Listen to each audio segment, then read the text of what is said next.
Hey guys, welcome to the final whistle, game week 15.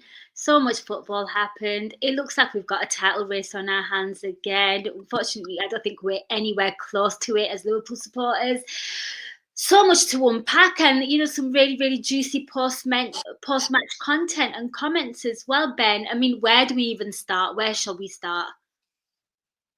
Well, we should probably start with the Liverpool performance and the result, but I have a feeling we've got something else to talk about first, and that's obviously the Salah drama with Arne Slot. Yeah, it's a bit kind of soap, isn't it? It's a bit kind of Coronation Street. It really is. I mean, Ben, obviously it happened last night. People have time to think and process things. And I just think it's a really sad, sorry state of affairs where we are. Like, it was, you know what? I had a bit of comfort thinking, okay, things are bad on the pitch, but things might be okay upstairs. And, we're not a badly run club, or we're not stuck in a rut, or the rot hasn't, descended upstairs. And it looks like we have become a bit of a Manchester United-esque kind of team. And, the player to come out to speak like that, he's been in not the best form. I think we can all agree on that.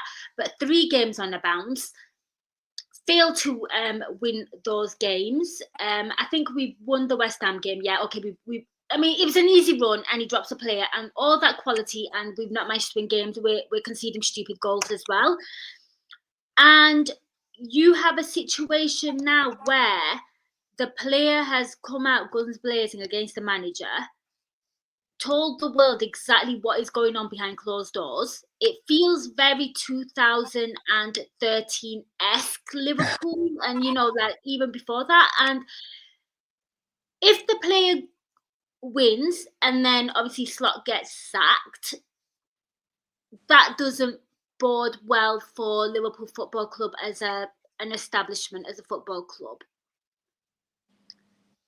And it looks really bad as well. It's almost like Ronaldo and that kind of thing. But I understand why he spoke out, because Gakpo has been playing every single game, and we'll get to it in a minute. There have been players who have been worse than him who have been playing. So it's justifiable what he did in that context, but he has been playing poorly. I just want to put that out there. But if Mo Salah leaves like this, no matter what Slot does,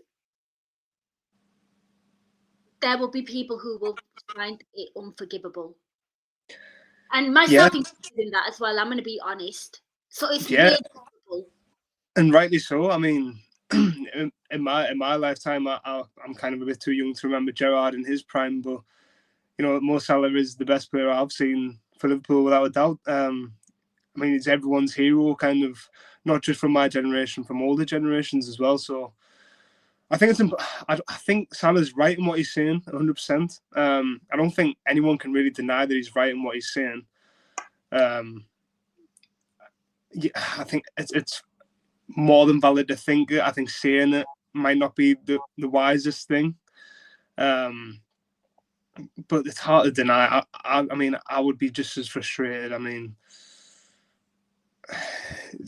drop once or twice, it makes sense. 3 times, I mean, he used the phrase "thrown under the bus." I kind of use it. He's been used as an example, hasn't he? And I mean, to use the player that single-handedly almost carried you to a Premier League title last season. Yes, hasn't been amazing this season. Still, only Gakpo has more goal involvements in Salah this season by 1. So it's not as if he's, offering absolutely nothing. But it doesn't really help anyone. In fact, the only person it does help is Slot, because here we are sat talking about this situation rather than the fact that Liverpool have won 4 out of the last 15 and we're pretty awful. So it's just a mess. But it all comes back to Slot's lost control of the whole situation on the pitch and now off the pitch. And you cannot convince me otherwise that he hasn't been made an example or thrown under the bus, because, I mean, name another player that he's dropped for 3 games on the bounce and not brought on in 2 of them. I mean, Chiesa has made more appearances than Salah in the last 3 games. And we know what Slot thinks of Chiesa. So clearly something's happened.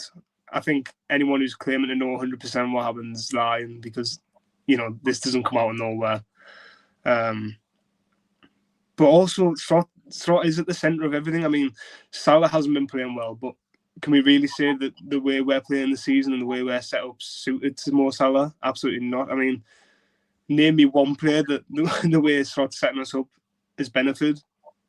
And you probably can't. You'd probably say Szoboszlai, but is it really a tactical thing, or is it the fact that Szoboszlai runs his backside off and puts in an individual performance every single week? So for me, it all comes back down to Slot. I get the shouts that no player's bigger than the club and all that kind of stuff, but I think he's got every right to feel the way he feels. But then if we're going to use that, then it's also, it applies to the manager, it applies to the sporting directors, it applies to everyone. And you know, as you were speaking, Ben, I was just thinking maybe Salah spoke because there's huge links to him to Saudi, and he just maybe wanted to be a bit transparent as well, that there's an offer. I'm very tempted, Yeah. and it's not because I don't want to play here, but it's, you know, so the fans understand the point of view. Perhaps, I don't know. I mean, I don't know if the Brighton game is gonna be Salah's last game. I think the headlines and the quotes were that he's asked his parents to come over. It's almost like a farewell game for him. I think it's all happened too quick, if that makes sense. I don't think I was prepared for this, and I think one thing that it got me really thinking about was the fact that we've never been this drama of a football club for quite a long time under Jurgen Klopp. I know there was a bit of a skirmish between him and Jurgen Klopp's last season. I think that was because maybe, and it got sorted out within half a second. Yeah. It literally did. I remember the year we won the Premier League just before COVID. You know, when we were on this amazing run, and I can't think who the opposition was, but Mane and Salah got into it a little, and it got ironed out really quickly. You know, like I think one of them, they passed the ball to the other, or something happened. But things got ironed out really quick, Ben, and it's just made me kind of realise that man management is really important. And I think that was maybe a thing that I really loved about Jurgen Klopp and why I wanted him at Liverpool. But I understand why I wanted it now as well, because it's a quality that is lost, and it's certainly lost in football. Yeah, I mean, there's one thing no one can. Slot man management since he came to the club has been absolutely appalling. The way you look at how he dealt with, I mean, no wonder Quansah was so shocked for confidence. I mean, he's went to Leverkusen and looks good again. You know, Harvey Elliott was very harshly, I thought. You know, I think he was good enough to get in ahead of Szoboszlai? Of course not, but you know, the amount of minutes he got. I've seen Tyler Morton come out and say he was really angry last season, not playing in dead rubber games, and like James McConnell getting in ahead of him, and he's went to Lyon and looks really good. Chiesa, I mean, that's the only thing. Since when has Arne Slot started picking his team on merit? You know, this whole argument that Salah's been dropped, he's not playing well. Well, you know, neither Konate, neither Virgil van Dijk going to go to the old guard. I mean, I'm not going to start on Gakpo. You know, I looked at that. I mean, you spoke about Chiesa there. I mean, everyone saw it. You tweeted about it, Chiesa, that he's got us a point. Yeah, it's against him. Let's just not. But yet, nowhere to be seen yet again. Works so hard, works his backside off. And I just feel, I don't know, Ben, I don't really want to go into this because it is a Premier League kind of podcast where we kind of discuss all things. But it just looks like the players just do not know what they're doing. Everyone. And the subs against Leeds, sorry, I'm a bit everywhere because we had a midweek game. And this is meant to be the easy run where we were meant to get things right and then crack on from here. Because there is so much quality in this team. You can't say there isn't. Yeah, I mean, look at this easier run. You know, beat Sunderland at home, beat Nottingham Forest at home, which shouldn't be too much of a hard ask. And yeah, we'd be right amongst the top end of the table. I tweeted pretty stupidly when we went 2-0 up last night that we were level on points with Chelsea at that point, who everyone's kind of talking about title race contenders. So it shows how tight the league is. But yeah, Liverpool are an absolute mess. I mean, one thing that Slot was good at last season was substitutes, and this season it's like if I asked my 10-year-old cousin to do the substitutions, he would say, when we're winning, we'll throw loads of when we're... Am I back? I hear you back, yeah. It's like every time we're winning, the solutions chuck loads of defensive players on. When we're needing a goal, launch every single attacker on. It's like asking a kid to do it. It's so like football isn't that basic. It doesn't work like that. He's just getting so much wrong at the minute. I mean, if you're trying to protect the 2-0 lead, what was the point in bringing Isak on? Yeah. And I think that's absolutely fair.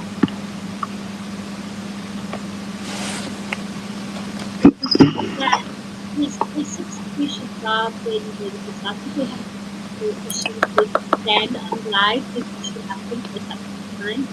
But yeah, 2-0, in the second half, it looked good for Liverpool, and it's all just gone to pot. And you just sat there, and brain fart moments from the defenders. The concentration isn't there. The commitment isn't there. Like Liverpool were known as like the mentality monsters, and like they just shrink. There's no confidence, and we're not seeing signs of improvement or signs of things getting better. And that is the absolute problem here, that we're not winning games, we don't look confident, we don't look assured, and these things are a huge problem. They're a massive problem. I think Ben is still having some technical issues, but yeah, and of course myself and Ben, we touched on anyone, Liverpool were like literally level on points with Chelsea when they were 2-0 up, and we squander it, and we're in seventh, or God knows where we are now. And it's just really, really shocking. You look at what Aston Villa did. Aston Villa against Arsenal, and beating them 2-1, getting the last minute goal. The title race looks a little bit wide open, and Man City have took full advantage of that with their win over Sunderland at home 3-0, showing everyone how to do it. And you are sat here and you're thinking to yourself, what is going on? Why are we so far behind? I know defending a title is hard. Man City have made it look so easy. Gosh, they did 4 on the bounce. I don't know how they did that, but we shouldn't be where we are. And, we've just played West Ham. We beat them. We've drawn to Sunderland at home. We drew to Leeds United. And it's just getting to the point where it can't go on. The season could turn really, really, really ugly. And yeah, it's just really, really, I'm kind of a little bit bereft. I mean, with regards to Arsenal as well, I mean, are they going to bottle it? Are they going to wobble? Man City are only 2 points behind them. It all looks very open. The fact that Man City won with that Haaland scoring as well, that's be a big positive for Pep Guardiola as well. But yeah, Liverpool are just sat here doing random things. Had what looked like a really, really promising transfer window.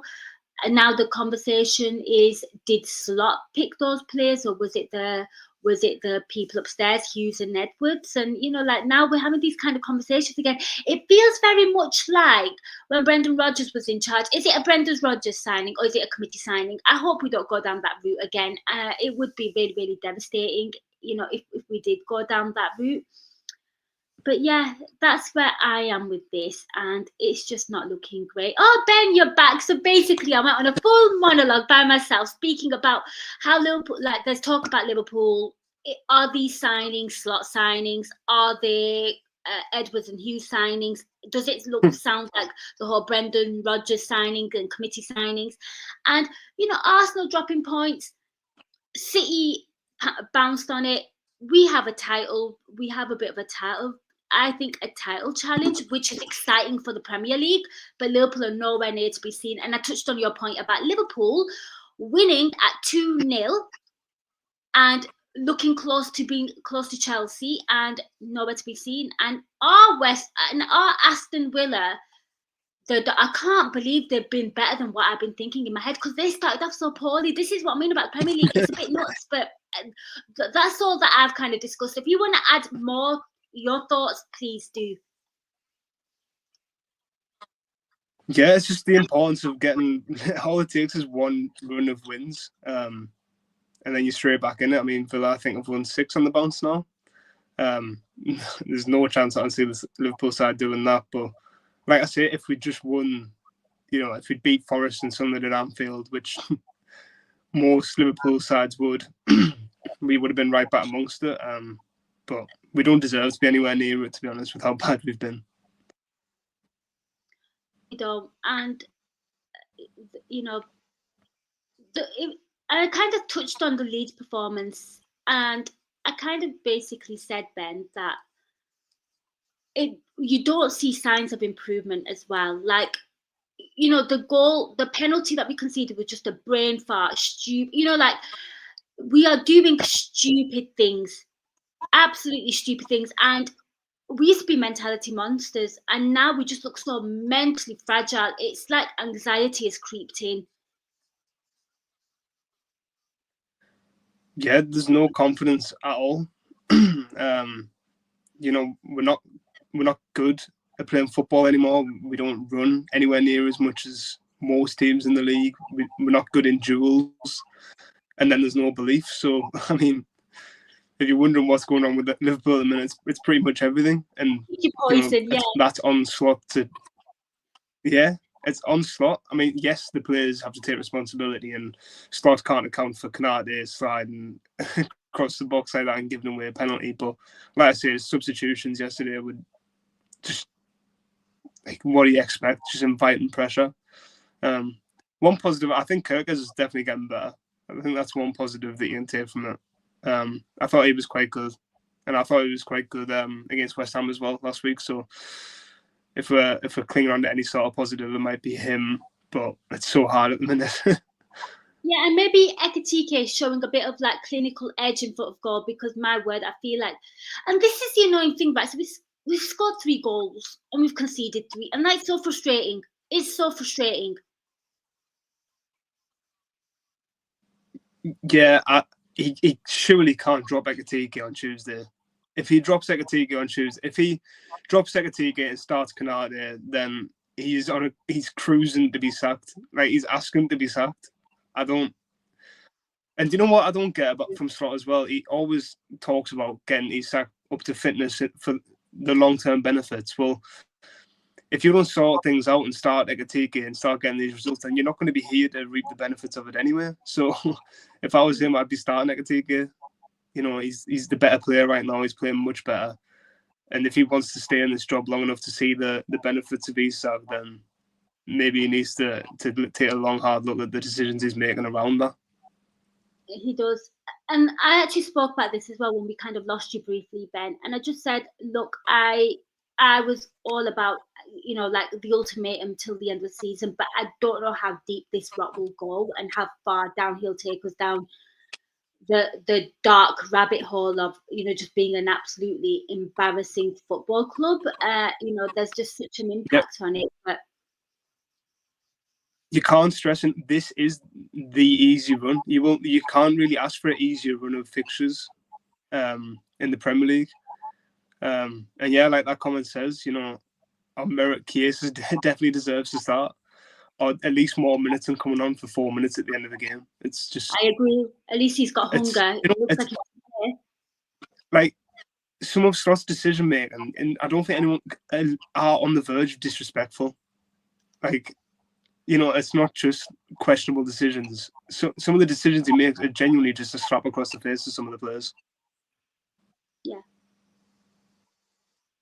And you know what? You kind of mentioned something before, Ben, as when you spoke about Kwanzaa, and I remember it was the first game of the Premier League, wasn't it? And he played, and and he subbed him at halftime, and we were like, "Oh, ruthless, which we like because Yeah, we can also say that Klopp had his favourites as well, and sometimes the manager's favourites are not, what they should be. Let's just put it like that. But we were like, oh, we like this ruthless edge, and obviously it really paid off last season. I just feel like, Ben, the season that he's having this season was the season I expected last season. It was a free hit. And I think when you win the league and you spend that much money, it's gone a bit backwards for him, is what I'm getting at. Well, that's another thing with why I do sympathise with Salah a little bit, is because all the signings we've made are the hindrance of him. They go against everything that Salah's uses and what Salah's good at. So, and also, part of me likes to think that they are slot signings because he hasn't a clue how to use any of them. So if there are his signings, then he has well and truly messed that up as well. So that's another thing that he's completely messed up, because he hasn't got a clue how to play with an out-and-out number 9. And he doesn't have a clue how to use Wirtz in the 10. And he's got his fullback set up completely wrong. So, yeah. But can I be honest as well, with regards to number 9, Ben, I can't think the last time, it's been so long since it's worked out for us. We brought Darwin Núñez for this specific reason. It didn't work. Yeah. We brought Ben Teddy for this, but it doesn't, I don't know, it doesn't suit us. I think the last time it properly worked was probably Fernando Torres. Yeah. Yeah, I would agree with that. Even Suarez wasn't, when he was at Liverpool, Liverpool, he was everywhere. He wasn't just that more. He was everywhere. I think once he left Liverpool, he turned into more of an out-and-out 9 for Barcelona. But yeah, I get what you mean. I don't think at Liverpool he was that guy. And I think the frustrating thing about it is how many times did we say with Núñez, God, anyone else finishes that? How many chances did he miss? And Isak doesn't seem to be getting any. But also, Isak's got to do some of the work himself. You see Ekatike, and I know maybe this is the fitness excuse coming by him, but Ekatike is constantly on the move, constantly looking for the ball. And Isak comes on and he's like a statue. I mean, I thought, other than the header where he nearly scores, I thought it was like playing with 10 men when he came on against Leeds. I would have rather brought Chiesa on. At least he's going to run around and press. And if I don't have a problem with bringing Isak on if you're going to try and build on the 2-0 and punish them. But they didn't. He brought him on and then try to sit back and play the game out. It just makes no sense. And to be honest, Salah was the perfect sub to make it 2-0 for me. But how often do we say that he doesn't trust Núñez? I can't remember him ever. 3 games in 6 days, and imagine being left on the bench for 2 of them, and you're more Salah. It's just baffling. And then he's going off to AFCON as well, so you're not really going to have him either. So, yeah. That's the timing of it all is so weird. That's one of the weirdest parts of it for me. Is surely I thought was maybe preparing for when Salah goes so that you know how you're going to play without him. But I don't know. It's a bit convenient to annoy him to this point and then say, oh, well, he's going to AFCON next week anyway. So he's kind of out the picture anyway. It's going to be so interesting what happens on Tuesday. I mean, the turnaround between the games is so quick, and I've seen some people saying that he shouldn't be in the squad for Tuesday, but I generally don't know. I think everyone's kind of eagerly waiting for the press conference tomorrow. Yeah, I think so. I think all eyes on that one. I mean, Ben, it has turned a bit Liverpool heavy because we knew that was going to happen. Yeah, and there's been, there's a lot of turmoil off the pitch as well. What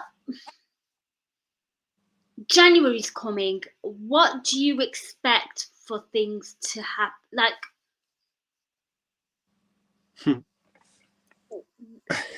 The Salah stuff, the slot stuff. People saying they both won't be here in January. I mean, I think one of them will be gone. I think one of them will definitely be gone. To be honest, I think it's more likely that it's Salah right now. Liverpool really don't seem to be budging on this whole slot situation. As Sam says in the comment there's so many other things that you could throw at slot, by the way. The way he uses the academy, the way he uses the youngsters. I mean, Poetry and Yoni's kind of stuck in limbo at the minute, and so is Rio Ngamoa. I mean, Gakpo's been really poor, and Ngamoa's played about 29 minutes since scoring the winner at Newcastle. So, Yeah, and I agree with that as well. It's becoming a bit of a habit, and the one thing that Liverpool live on more, just as much as the talent in the squad, is the togetherness of the squad, and it's always felt like a family, like a close knit group. And I know making signings makes that hard, but if you're going to make loads of signings, you need your core players to stick together, and he just seems to be annoying everyone at the minute. But I don't want it to come across like I'm not saying that what Salah done was perfectly fine. I don't think it's helped the situation at all. I don't see who benefits from it. But yeah, the point is, I see where Salah's coming from, and it's just another thing to doubt throw over, isn't it? I think for me, the reason why I'm that way as well, Ben, is the fact that they're not winning on the pitch. If you know that, if there's nothing going right. Yeah, and that's why I'm just like, well, I understand Salah's getting gold. I understand we need to, like, he's not here for much longer, but to treat him like, it's almost like you're playing with fire. And like I said, like, if Salah goes like this, there will be a portion of the fan base that won't forgive him. Like, it's going to be very hard because he didn't get that amazing, legendary send off like you expect. It's a bit like flipping Steven Gerrard going out on a 6-1 loss to flipping Stoke City. Yeah, it's like really sad. It is. I think sad's the overwhelming kind of word to use for all this. It's annoying, but it's mostly sad. It should never end. I mean, if you said 3 months ago that this would be going on, like the rate at which this club is kind of plummeting, and I know it sounds dramatic, but it's worrying. It's really, really worrying. And like I say, there's nothing going right. And I saw a tweet earlier, I can't remember who it was from, but I just feel for those working within the club at the minute. I mean, with everything that's gone on, on and off the pitch, with Jota, Matt Beard, and then all this, like, they just can't catch a break. That they must be absolutely going the ends. But yeah, I mean, it's getting to the point now where, like, you're looking ahead to Tuesday, and you probably feel the same way, but I can't really be bothered for it. No, we can't. Okay, I'm gonna turn it away from Liverpool now. I think we've discussed that a lot, right? My last free Chiesa, somebody just wrote. I did want some comments. That's free Chiesa. What we got here? Do you think if Salah leaves, knowing Slot, he will try things, but he hardly stays fit? And a lot of people were talking when we signed Frimpong that he's going to be great and interchangeable with Mo Salah. But I'm not being funny. Like, he's always injured. He's always like, I don't know. Is he a better right winger than Mo Salah? No. Is he going to perform better at right wing than Mo Salah? No. I think what we're seeing now is what we'll see when Salah goes to AFCON with Szoboszlai out the right. But that's another thing where you're taking him out the midfield where he's been so good this season to play him out of position, and then it's just a knock-on effect. And for the money that we spent in the summer, the squad is just so mismatched. Well, I've got another comment here from Neil, and he's saying Dutch managers have a history of bad blood with players. You had the same type of thing with Newcastle with Ruud Gullit's fallout with Alan Shearer. It's a good shout. Yeah, I mean, like, I can't really, like, I mean, they've not done well in the Premier League, bar Arne Slot. We should not take that away from him. He has won a Premier League. I will give him credit. Pep Linders is around. Absolutely not. I don't like Steven Gerrard. That's when you know you're rock bottom, when people are calling for Steven Gerrard to come back. But then I have a sensible one here. Winterbird here saying Glasner for me. I can't even. You know what's really bad? I can't have him. I can't have things to stay, but I can't think of him. I can't think of who should come in. Like, it needs to be spot on, because I feel like I don't want Liverpool to react. They need to respond. And, Klopp was a response. People need to realise Klopp did come in mid-season, but those chats happened in the summer. And Klopp said, I am exhausted, give me break, give me respite. And when I'm ready, I will walk into that club. It was signed, sealed, done. That summer, the Liverpool owners knew that Brendan Rodgers was done. As for this, I don't think they thought, oh, he's just won the Premier League, we're going to get rid of him mid-season. It's a horrible situation. I can't, yeah. It is an important point though. Some people, I don't know why they kind of dismiss this thing of like not getting rid of him until you know who's coming in. Like, what if you sack Slot tomorrow? I mean, other than Gerrard as interim, you know, what are you going to give it to Rob Page, the under-21 manager, to go to Inter Milan as manager of Liverpool? Like, it's just never going to happen. Like, you've got to, as hard as it is, you've got to think logically. And to be honest, I am in the camp at the minute where I'm underwhelmed by all the names being mentioned. So I don't know. It's kind of stuck in limbo, I think. But the club seemingly aren't budging on this kind of stance over Slot at all. I disagree with this one. It's got to do with football, but when he has a high, big game, Nagelsmann, he wears a stupid, ridiculous outfit, pays more attention to what he's wearing, and he loses games. So for that reason alone, no. I mean, the whole look that Arne Slot had for the first game of the season against Bournemouth, I think Trev Downey called it the Miami Vice look, and it was pretty bad. I like Arne Slot just in his navy and just, dressed down. But yeah, just for that reason, Reza, no. Like, he overthinks his outfit and he used to get hammered. So it's a no from me. Yeah, I think all the top candidates aren't available this summer. I think that's what Liverpool is struggling with. I think the only people that would come in and take over now, I mean, would Glasner even come right now? I don't know. I think Areola would have Bournemouth, he was one of the names considered when Klopp left, but I'm not convinced on Areola either. So I really don't know. But we're getting to the point now where if things don't change, we're just getting to the point of writing off the season, and we're not even at Christmas yet. Yeah, which is really, really sad. Just the final one on this then, Ben. So things are really underwhelming you, manager-wise. In a dream world, do you go for a manager who's, a bit like an Arne Slot? Because obviously, like, find your way, have some kind of success, or do you want somebody elite? Like, obviously Simone Inzaghi is a name that's been thrown around, but can you prime away from Saudi money? Maybe he really misses the challenge of real competitive football and coaching, top elite players. I mean, where would you go with this? Would you go with a kind of like an unknown kind of untapped resource, or do you think these players need a boss? Yeah, some people might hate me for saying this, but being Liverpool manager, I think Slot's ended up proving it in the long term. Being Liverpool manager is more than just being a manager. And I know some people will tear their hair out of that, but you've got to get on board with the fans, the city, everything about the club. And Klopp did. And I know you'll never find another Klopp. But it's finding a balance between someone who's going to get energy back in this club, because at the minute it is completely drained. But also, Liverpool are an elite football club and should be settling for nothing less than an elite manager. So, Inzaghi, yeah, brilliant choice. Like you say, would he be interested in coming? I mean, nobody knows. Xabi Alonso, I think, is, there's kind of rumours about him being unsettled at Real Madrid. I don't really get that. I think if he was available, I think Liverpool would go straight for him. Yeah, I mean, there's Zidane, but I'm not convinced on that either. But yeah, there's a severe lack of managers available at the minute. Indeed.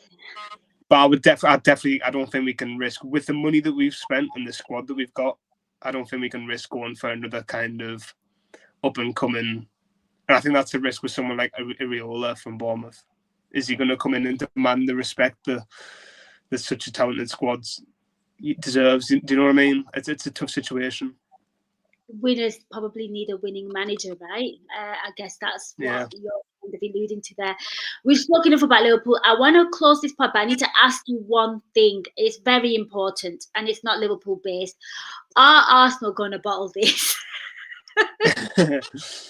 No, I don't think they will. But it's interesting because this is the first kind of blip that they've had, drawing with Sunderland, and then they had the international break and everyone thought they'd come back better and drew with 10-man Chelsea and then got beat up Villa. So if they can react well, obviously they beat Brentford in the middle of that, but they should be. Even Tottenham beat Brentford at home, so Ooh, nice little jive there. No, I think Arsenal are still the best team in the league. I think they'll win the league. I'm not convinced by Man City's consistency to really push them to the limit. Yeah. But who knows, if this run goes on for another 1 or 2 games, and they might completely kind of crap themselves, and who knows. I quite like De Zerbi, to be honest, by the way, on that comment. He's just a bit of a nutter, isn't he? But this is it, yeah. But it's one of those where if he's your nutter, if he's your manager, you probably really like him. Yeah. And I do think he's very, very intelligent and a very good coach. So he's doing brilliant with Marseille as well. But he is bonkers. So would FSG go for someone like that who's a bit not tapped? That sounds a bit excessive, but he's a bit off the cuff. Yeah, but bit off football. Just what you're gonna get. Yeah. Football-wise, I think he'd be a good option. Yeah. Oh, well, there you go, Reza. So Ben likes your shout. I'm just, because I'm in such a unusual place. Like, I'm just so scared to pick a choice, if that makes sense. Like, it's so crucial. The next one has to go right, otherwise. I don't want a United stuff where we're just going through them. This is why I'm just very standoffish and I'm like, please pick the right one, whatever you do. Or if you could turn this around, that would be great. That would be the ideal scenario, because that's the thing. We're going in on Slot. If you ask everyone what their preference would be, it would be for Slot to get it right and turn it around. Fix everything. Yes. Yeah. As much as everyone's criticising Slot, and I think some people are beyond the point of return with him. I think everyone would just rather Slot turn it around. It's not as if none of this is personal. It's not that I dislike Slot. I actually think and I said that, I think it was last week. I said he'd go elsewhere and he'll probably make a good career for himself. But at the minute, it's just bad thing after bad thing after bad thing. But yeah, I'm not one who's craving a change for the sake of it. I think that's some people are kind of veering on that a little bit, I think, but I just don't see any sign of them turning it around. That's a disappointing thing. Yeah, and I think that's the real sad thing as well. I'm with you on that 100%. Ben, I think that's us done. I think Salah naturally has just taken over this podcast and, the whole Liverpool turmoil. He's got what he wanted. Hopefully, guys, things will get better. Just, don't argue with people online. That's my advice to you guys. Maybe read less as well. Maybe not overanalyze everything. Just pointers. And relax. Yeah, there's more to life than football. We can't fix anything, as bad as it is. Yeah, don't be abusing and swearing at each other online. It's just not worth it. There's, other things to enjoy, and and don't now let it dictate. There's bigger things to life than football. There you go. The youngling on the pod just said the most wisest words. There's more to life than football. Indeed, Ben. Ben, before I let you go, it's a really busy week. You'll probably have a lot on. What have you got going on this week, and where can people find you on social media? So on Twitter, if you just type in Ben Pescott, all my work will come up. Anfield Index, EPL Index, the Substacks. Obviously Inter Milan on Tuesday for Liverpool. And then after that, Brighton at home, which would usually be a pretty, confident game to go into, but we'll just see what happens. Obviously, press conference tomorrow, so no doubt there'll be loads and loads of stuff to talk about over the next week. So yeah, just keep an eye out on that. Indeed, do give Ben a follow. For my part as well, guys, I will be back with Euro Incision with Guy, probably crying in my cornflakes in the morning. It is what it is, but hopefully Liverpool can turn it around. Guys, thank you so much for joining us live. A huge thank you to Ben. Like we said, guys, just try staying positive, and hopefully things get sorted. But thank you so much for watching. Thank you so much for listening. Take care, and we'll catch you soon.